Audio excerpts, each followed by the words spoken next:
Guys, you're back. TCG&Whiskey here, talking about UFC on ESPN 22. Today's sponsor is Tampa Bless, home of Team Do Good. TampaBless.com for more information.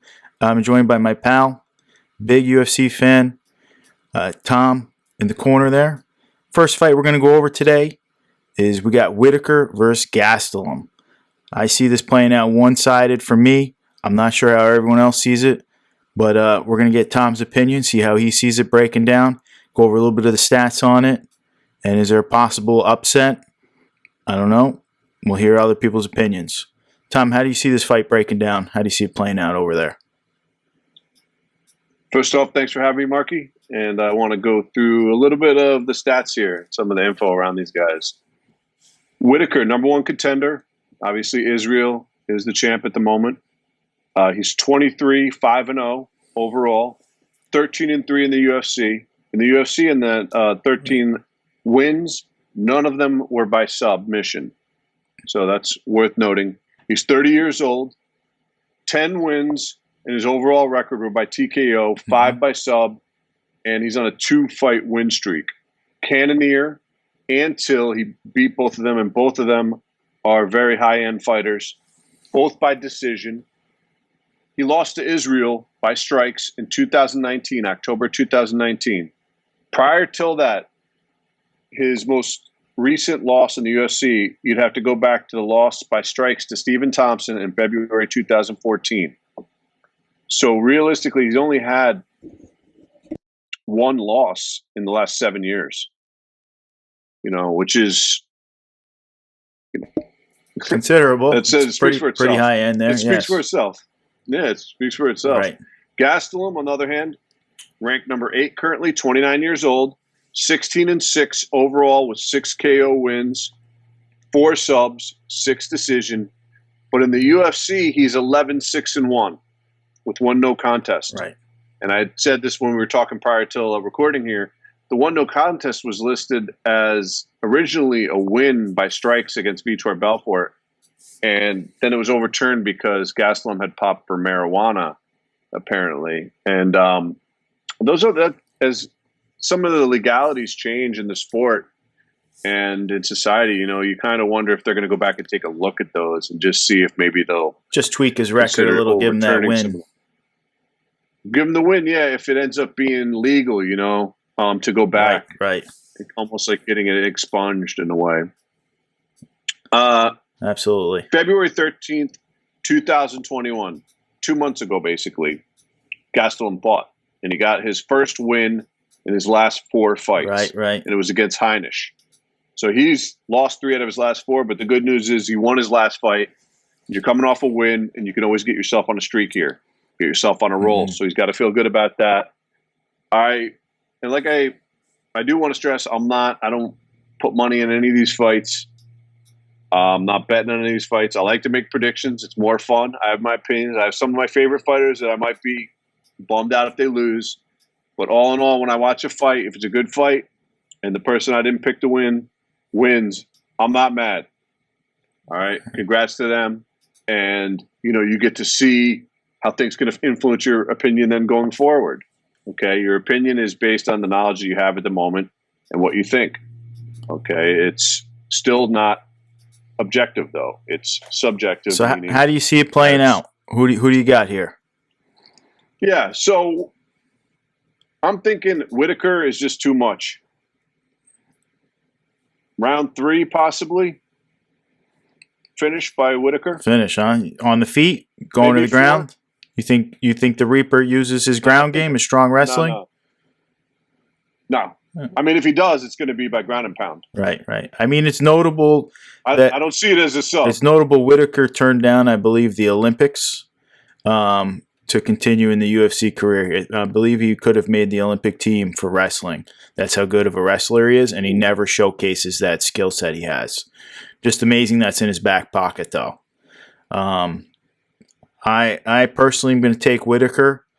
I think he gets it done handily. I don't even know if we go to 3 rounds. Gastelum's a warrior in the cage. He's just meant for 170. I don't believe he's a true 185 contestant.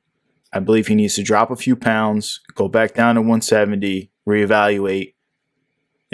He potentially could be a stud at 170. The guy's young. He's talented. Got the heart of a champion. 185, I believe these guys are just too big for him. Too strong, too powerful. And it's shown. Now let's move on.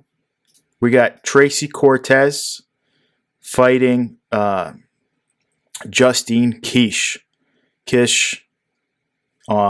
This is the co-main event for the prelims. This should be a very good fight also. Cortez looking sharp. Newcomer.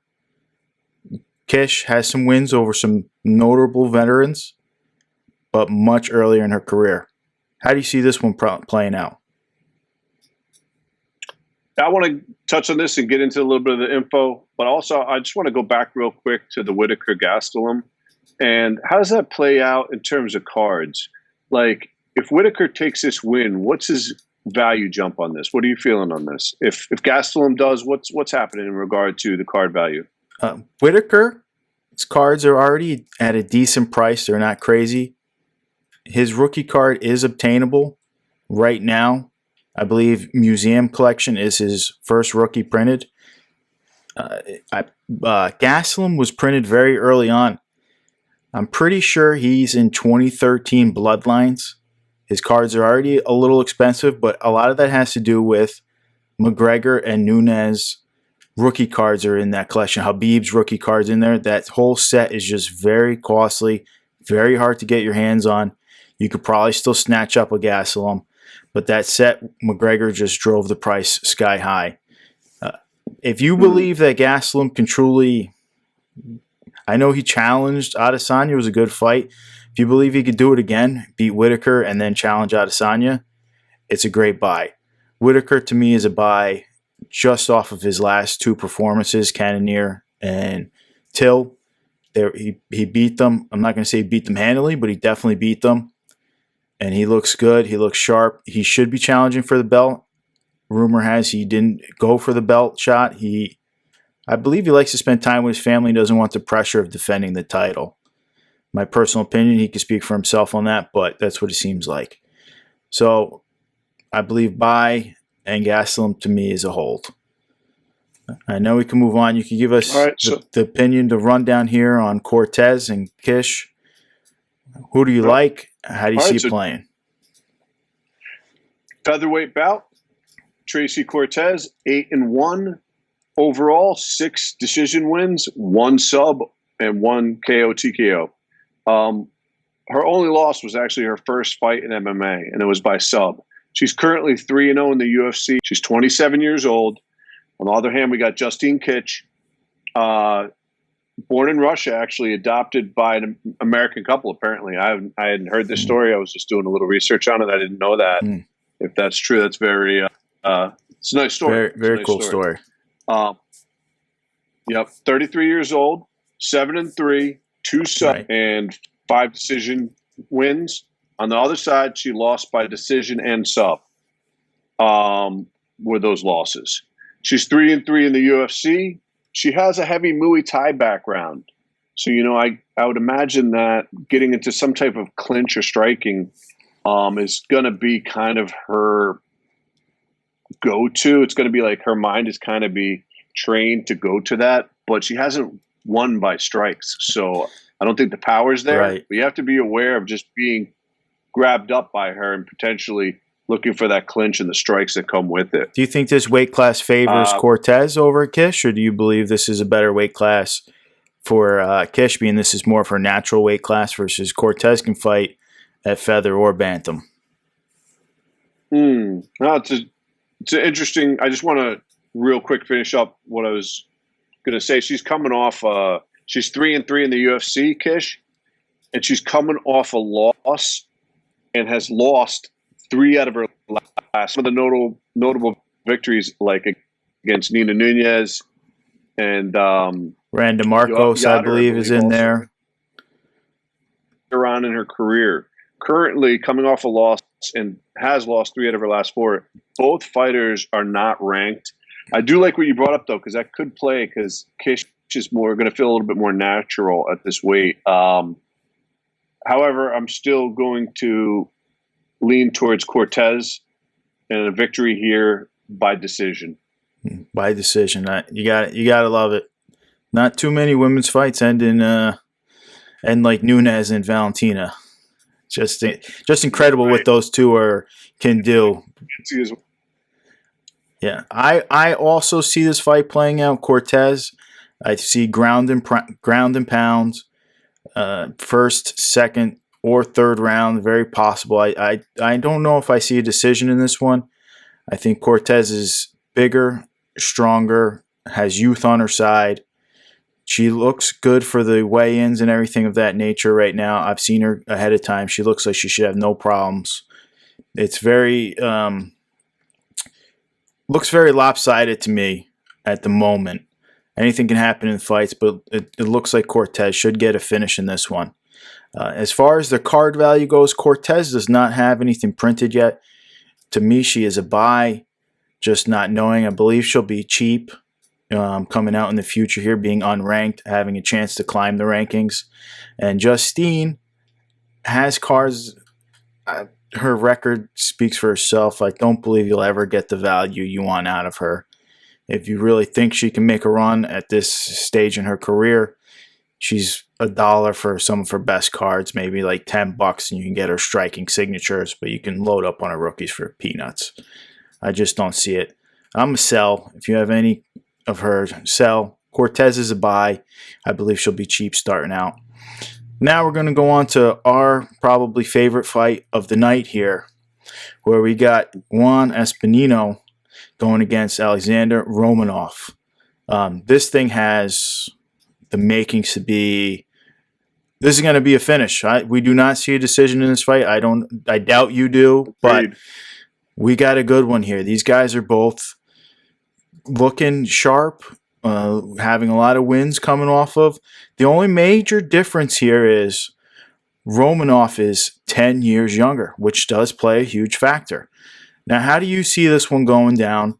I believe we probably share the same opinion, and we both like a few of these guys here.